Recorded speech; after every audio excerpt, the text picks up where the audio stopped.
देवेंद्र फडणवीसांचा कुठला शब्द मोडला? शहाजी पाटलांनी भावनिक सवाल उपस्थित केला।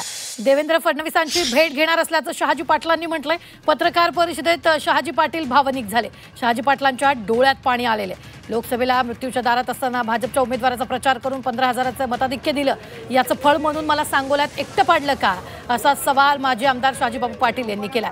सांगोला नगरपालिका निवडणुकीत शिवसेनेला वगळून भाजपनं इतर सर्व पक्षांना एकत्र केले, त्यामुळे शहाजी पाटील नाराज आहेत। सांगोल्यात जे घडलं त्याचा विचार मुख्यमंत्री देवेंद्र फडणवीस यांनी करावा। भाजपचा कोणताही शब्द मोडला नसल्याचं शहाजी पाटील यांनी म्हटलेलं आहे। हे फडणवीस साहेबांनी विचार करायला पाहिजे। माझं दुःखच ते इथं असं घडत होतं ते त्यांना का कळत नाही का?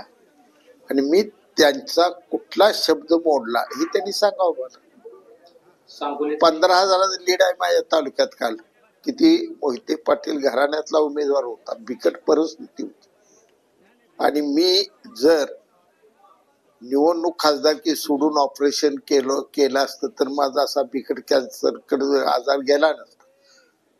डॉक्टर माझ्यावर नाराज होते, लवकर ऑपरेशन करा, पण खासदारकी पार पडायची, ऑपरेशन करायचं। 3 महिने माझी डॉक्टरचा सल्ला मी ऐकला नाही। मला ती साधा आजार गंभीर वाटला, पण रणजित निंबाळकरांसाठी किंवा आपले कर्तव्य आहे, मित्र पक्षाचा उमेदवार आहे, मी माझा जीव स्वापणाला लावून विचार केला नाही, जाऊ द्या, मला काय ते वाईट वाटायचं। कारण